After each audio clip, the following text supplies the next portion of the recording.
Nichole Lovel, a 13-year-old girl, unknowingly set in motion a tragic turn of events that would forever alter her mother Temmie's world.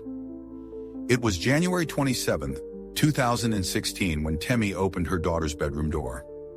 Little did she know, the secrets held within those four walls from the night before would shatter her life as she knew it. The nomination for the Ice Bucket Challenge was one of the most innocent things to do in comparison to what Nichole has been up to. What was lurking behind that closed door was something she could never have imagined. The case revolves around the baffling disappearance of young Nichole from Blacksburg, Virginia. A frantic search immediately commenced, driven by the grim reality that Nichole couldn't survive more than 24 hours without her crucial medication. Yet the shock rippled when it was revealed that she had made a chilling decision herself, to flee into the unknown that very night. As the search intensified, disturbing details surfaced, abruptly twisting the investigation in an entirely new direction. It is believed that law enforcement should prioritize the recovery of a body instead of relentlessly interrogating the last individual who saw her alive. The unfolding mystery within the shadows of her bedroom door haunted everyone. What became of Nichole? Why did she flee her own home? This is a tale of disappearance and suspected murder, set against the backdrop of Blacksburg, Virginia. The year was 2016, and January nights in Western Virginia were frigid, blanketed in snow. While some might find beauty in such a scene, for Nichole's parents, it held only the chilling echo of unanswered questions. One frigid January night, she slipped away from her home, never to return. In the pre-dawn hours of January 26, 2016, Nichole Temmie's mother tucked her 13-year-old daughter into bed, unaware that it would be the last time she saw her. The true horror began to dawn for Temmie the following morning when she went to wake her daughter for school. Despite her frantic knocking and desperate calls, Nichole remained unresponsive. Little did Temmie know that when she closed her daughter's bedroom door the night before, she had unwittingly set in motion a vastly different destiny than the one she envisioned. Nichole stealthily maneuvered her command deck toward the door, initiating her escape plan. Unlike most teenagers, engrossed in late-night television or hanging out with friends, she had a different agenda for the night. Around 1 in the morning, Nichole quietly opened her bedroom window, grabbed a dark blue blanket with a Minions character on it, and ventured into the night with a backpack and her cell phone. The immediate question arose: where was Nichole heading, and what prompted this unexpected departure? Temmie's mind swirled with countless questions, but she didn't hesitate. Upon realizing her daughter was missing, the mother immediately alerted the Blacksburg Police Department. The family of Nichole found themselves plunged into a desperate quest, grappling with the agonizing question of her whereabouts and well-being. Fueled by a mix of worry and a fierce determination to reunite with their beloved daughter, the search for answers began. As local television and radio stations broadcasted the news of the girl's disappearance, police, firefighters, and rescue teams launched an urgent search operation throughout the area. The Blacksburg Police Department is appealing to the public for assistance in locating the missing 13-year-old girl tonight. Nichole was last seen on Tuesday evening at her family's home. Law enforcement agencies, including local, state, and federal authorities, have joined the search. However, there was another darker chapter in Nichole's life that complicated the unfolding narrative. Without her medication, her condition would rapidly deteriorate, leading to a fatal outcome. Nichole's life had been marked by challenges since birth. She was born with a damaged liver, requiring a transplant before her first birthday. Despite undergoing major surgery as a teenager, she still took medication twice a day to keep her illness at bay. Missing even a couple of doses could lead to serious, potentially fatal problems. This was the family's greatest worry. The search for Nichole quickly became a matter of utmost importance for her well-being. The Federal Bureau of Investigation joined forces with local and state police to find Nichole. Word spread like wildfire throughout the county, reaching every corner, including the tight-knit local communities. People intimately familiar with the terrain, those who knew the forests and mountains like the back of their hands, eagerly joined the search parties. Even the students from the University of Virginia lent their support, deploying drones in an attempt to scour the landscape from above. Cadets from Virginia Tech also dedicated their time and energy to the cause. United in their purpose, they worked tirelessly, driven by a desperate hope to find 13-year-old Nichole. Amidst the relentless search gripping the region, a poignant vigil unfolded for a missing girl. Under the soft glow of candlelight, hundreds gathered near her home, united in prayer for her safe return. Their voices mingled, offering unwavering support to her distraught family and to each other, a testament to the strength of community in times of anguish. Yet Nichole remained elusive, vanished without a trace. Every passing day deepened the worry, especially considering her crucial medication. The vital question lingered, heavy and unanswered. Where could Nichole possibly be? The uncertainty hung in the air, a palpable weight on every heart present. 3 days passed, and on the 30th of January, 2016, Nichole's parents received the devastating news that would forever change their lives. The remains of 13-year-old Nichole Lovel, who had been missing, had been discovered by police. It is with a heavy heart that authorities confirmed the discovery of the 13-year-old Nichole Lovel. Nichole's lifeless and unclothed body was found in a wooded area on the mound, just beyond the state line, not far from Highway 89 in North Carolina. To the uninitiated, it might have seemed like a secluded spot, yet it lay just a stone's throw from a bustling road. While shock rippled through the small community, for Nichole's mother, it felt as if her world had crumbled in an instant. The agonizing question of who could commit such a heinous act against a young girl hung heavy in the air. Driven by the desperate need for answers, the mother received a disquieting piece of information from a neighbor. The neighbor revealed that, just before she went missing, Nichole had been playing with her daughters and casually mentioned a secret rendezvous with a man. Whispers swirled around Nichole's secret world. At 13, she harbored a clandestine connection with an 18-year-old college student. She shared glimpses of their digital exchanges and snapshots of stolen moments. The night of January 26, 2016, Nichole vanished, a secret rendezvous the catalyst for her escape. What unfolded in the subsequent 3 days became an enigma. Rewinding to the day of her disappearance, police scoured her room. On January 27, 2016, amidst the familiar clutter, they discovered a crucial clue, a whisper of the truth hidden within the innocent space. Nichole, unknowingly, left behind a vital clue to unravel the mystery. Inside her bedroom, the girl had scrawled on the wall the usernames and passwords for her online accounts. Cyber experts in the BR meticulously examined Nichole's account information and swiftly discovered her frequent use of communication applications, including Kik and Omegle. These platforms are quite popular among teenagers.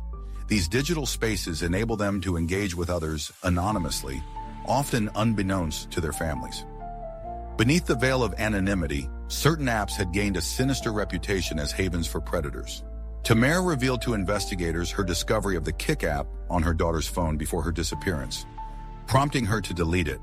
Tragically, Nichole secretly returned to the app, its records of usernames and passwords becoming a key to unlocking the horrifying truth. Online, Nichole's digital footprint mirrored the struggles faced by countless teenagers navigating the complexities of adolescence. Feeling lost in a sea of misunderstanding, unloved and craving genuine attention, Nichole yearned to be seen as more than just a child. Above all, Nichole craved validation, particularly concerning her appearance. A scar, the lasting mark of a childhood surgery, plagued her, making her feel unattractive and self-conscious.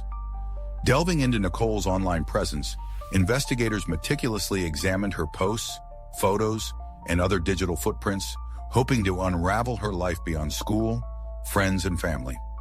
A cryptic whisper from a friend revealed a planned rendezvous that evening, shrouded in secrecy and hushed tones. The FBI, with utmost urgency, sought access to Nichole's private account, employing an emergency disclosure request. What they uncovered was an unforeseen revelation. The last person he communicated with was listed as Dr. Thompson. The FBI's cyber division dug deeper and discovered the username belonged to a man named David and was linked to a Gmail account. Following the digital trail, they located an 18-year-old named David Eisenhauer.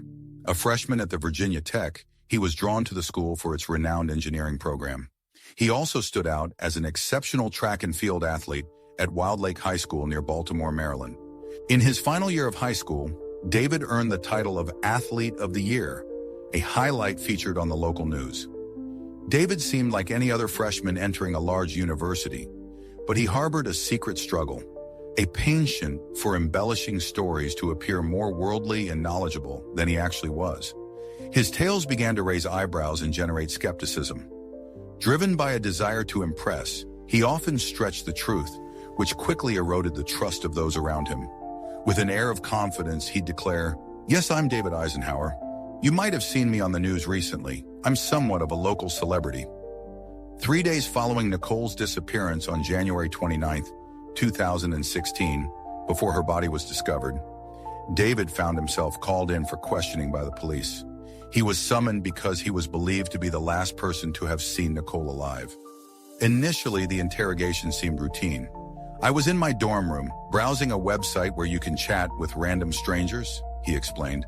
The detective informed him of Nichole's disappearance, mentioning they were aware she had been on a date with him that night. David recounted that the evening he picked up Nichole from her home, he was completely unaware she was only 13 years old. He recalled seeing someone who appeared to be around 11 years old climbing out of a window and instantly thought, "This isn't for me." David claimed he left after meeting Nichole, but the detective found this hard to believe. It seemed too convenient, especially considering Nichole's disappearance occurred shortly thereafter. Sensing something was amiss, the detective challenged David, convinced there was more to the story. Initially, the young man denied possessing any additional knowledge regarding Nichole's whereabouts, insisting he hadn't seen or communicated with her since their initial encounter. However, a peculiar remark he made soon after ignited suspicion, casting a dark shadow upon him. The comment, which ultimately positioned him as the prime suspect in Nichole's disappearance, was unsettling. "I think the police should focus more on finding a body, instead of interrogating the last person who saw her alive," he stated. Immediately following the interrogation, David was apprehended, and it was decided that he would be held in custody as the officers continued their investigation. David Eisenhauer was ordered to stand, hands behind his back, as he was placed under arrest. However, the detective had picked up on a subtle clue during the interrogation. David had mentioned visiting a girlfriend immediately after leaving Nichole. This detail became central to the investigation, and his girlfriend was brought in for questioning. She was Natalie Keepers, a Virginia Tech student pursuing a degree in engineering. Originally from Eastern Maryland, she had relocated to the mountains of West Virginia. Despite her insightful and serious nature, the 20-year-old woman shared a brief romance with David upon their arrival at university. However, their connection soon blossomed into a close friendship. During the interrogation, investigators downloaded information from David and Natalia's phones. Subsequently, the cybercrime unit, comprising law enforcement and FBI agents, analyzed the data and stumbled upon several striking text messages exchanged between David and Natalia. These texts did not discuss how to clean up blood, but rather talked about the scent of blood and even mentioned attempts to conceal the crime scene. The texts were anything but typical, especially for engineering students. When Natalia received them, she finally confessed, revealing the truth. According to her, David was the one who killed Nichole, and she merely assisted him. "And what did your assistance entail?" "He asked me to help hide the body," she admitted. Over the next few hours, Natalia unfolded a chilling tale of what befell Nichole on the night of January 26, 2016, and the events that led to that fateful evening. The story traced back to the autumn of 2015, when David and Nichole first connected online, sparking an immediate attraction. Intriguingly, David had always assumed Nichole was around 16 or 17 years old. As their online connection deepened, they made plans to finally meet in person that December. It was then that Nichole could no longer conceal her true age. Perhaps David, too, felt a flicker of surprise at their missed connection, but dismissed it with a shrug. Then, an 11-year-old figure scrambled out of a window, an oddity that instantly felt significant. A burgeoning feeling propelled them down a perilous path, unaware of the dangers and consequences. That encounter ignited a chain of events, the reverberations of which none could have foreseen. Following their meeting, David's demeanor underwent a dramatic shift. He sensed that he had crossed an irrevocable line. A wave of dread washed over him as he grasped the potential repercussions of his actions and what they could bring down upon him. David confessed to his friend Natalie that he was grappling with a problem, and that problem was none other than Nichole. He was deeply troubled by the fact that she was underage, haunted by the worry that she might become pregnant after their initial encounter. Consequently, driven by fear of legal consequences, he attempted to slow down his relationship with Nichole and ultimately sever all communication with her. Nichole dropped a bombshell, her voice laced with desperation. She threatened to end her own life if David dared to break things off between them. Was Nichole to blame for her impulsive reactions, or was she a victim of David's subtle manipulation from the very start? David and Natalie, faced with this heartbreaking situation, realized they had reached a point where only a drastic decision could bring resolution. Driven by a twisted conviction, David and Natalie saw Nichole's demise as their only solution. To enact their sinister plan, they required specific supplies. The day before Nichole vanished, they ventured to the local Walmart, where surveillance cameras captured them purchasing a large gardening shovel. Little did they know, this very shovel would later become a crucial piece of evidence, stained with Nichole's blood, forever linking them to the crime. Natalie maintained that she wasn't present for the next stage of the plan, though she did admit to helping devise it. What unfolded was a rendezvous between David and Nichole on the night of the 26th of January, 2016. The scheme was to lure her to a secluded spot, staging it as a romantic date. Having meticulously crafted their escape strategy, Nichole eagerly awaited David's arrival. And when he finally appeared, clutching her cherished blanket, a backpack, and her phone, she dashed from the house and leapt into his car. The couple ventured out to Craig Creek Road, not far from the Virginia Tech campus. The road was narrow, twisting through the dense woods, with homes and trailers scattered far apart, amplifying the feeling of solitude. On that frigid Wednesday night, as the temperature plummeted, they drove along the dark, deserted road. Around 1 or 2 in the morning, David pulled the car over in a secluded spot, and they stepped out into the biting cold. Nichole had no inkling of the horrors that awaited her in that desolate locale. The gruesome details of David's actions were revealed in Nichole's autopsy report. It chillingly recounted how she had been struck on the neck with a shovel, fracturing a vertebra. And then he stabbed her. He murdered her within the silent woods. As Nichole collapsed onto the earth, she was still alive, and David, without hesitation, delivered 14 brutal stab wounds. 7 blows rained down on her head and face. Another 7 battered her chest. But it was the one final, brutal strike to the throat that stole her life. Nichole, a woman who had bravely faced a liver transplant and was deeply cherished by her family, met a tragic end on a solitary, frigid January night, the victim of a callous murder. Horrified, David placed her lifeless body in the trunk of his car, along with her belongings, and drove home. That fateful night, no one reported anything out of the ordinary on the road, and the murder went unnoticed. The next day, on January 27th, David composed 2 messages, setting their sinister plan into motion. They climbed into David's car, embarking on a grim journey towards a secluded spot near the North Carolina border. As they drove along Shasta 89, a desolate location caught their eye. It was here they hauled Nichole's body out, stripping it bare and meticulously scrubbing away any trace of evidence. With the gruesome task complete, they tossed her from the embankment, leaving her on a wooded slope. Text messages exchanged between David and Natalie revealed their chilling rationale. They believed the frigid weather would suppress the scent of blood, and in such a remote area, nature itself would take care of the body's disposal. Before the horrific act, David had desperately sought answers online, delving into the grim details of body disposal, questioning how long it takes to incinerate a human form, and what forensic data police rely on for identification. Ironically, his ignorance in these dark arts proved to be his undoing. When Nichole's body was discovered, it was miraculously intact, a silent witness to the brutality she had endured. Now, beyond digital traces and testimonies, the police possessed tangible evidence, the kind that speaks volumes in the pursuit of justice. Forensic experts meticulously gathered clues from the scene, piecing together the puzzle to unveil the truth behind Nichole's tragic fate. Amidst the meticulous search of the scene where Nichole's body was discovered, investigators unearthed vital clues that painted a grim picture. Beneath her fingernails, minute fragments of skin were found, remnants missed in David and Natalie's desperate attempts to cleanse the body.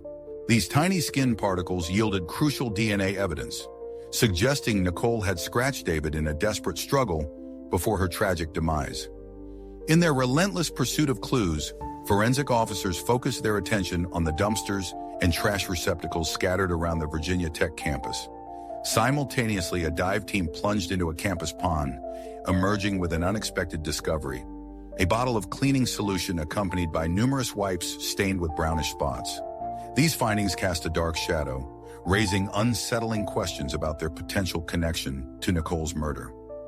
The investigation took a chilling turn when traces of blood were discovered in the trunk of David's car. But the potential key evidence surfaced with the discovery of a bag among Natalie's belongings. Inside, neatly concealed, were blood-stained clothes and Nichole's minion-themed blanket. Were these items intended for later disposal, or were they being kept as some macabre trophy? David found himself in serious trouble when he was officially arrested on the 29th of January. Natalie's world turned upside down when she was arrested and indicted 2 days later, on the 31st.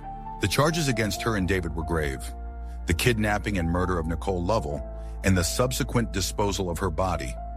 Facing these accusations, both Natalie and David vehemently proclaimed their innocence.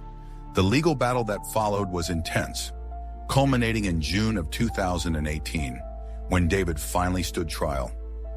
The jury's verdict was damning: guilty on all counts. He received a sentence that reflected the severity of his crimes: 10 years for kidnapping, 60 years for first-degree murder, and an additional 5 years for concealing Nichole's body. After a lengthy trial, justice was served, though not without its nuances. Originally facing a 65-year sentence, 15 years were waived, leaving the convicted with a 50-year prison term. In addition to incarceration, they were ordered to pay $5,000 in restitution. The following September, the courtroom drama continued with the appearance of Nichole Lovel. Found guilty of accessory to first-degree murder, she received a 40-year sentence for her involvement in the crime, compounded by an additional 5 years for concealing the victim's body. The proceedings marked another somber chapter in the pursuit of justice. David Nichole is destined to spend a significant portion of his life behind bars, a sentence that can never bring back Nichole Lovel. While 5 years were shaved off his initial term, the gravity of his involvement in the tragic events is underscored by the fact that for his complicity, he received double the recommended 20 years.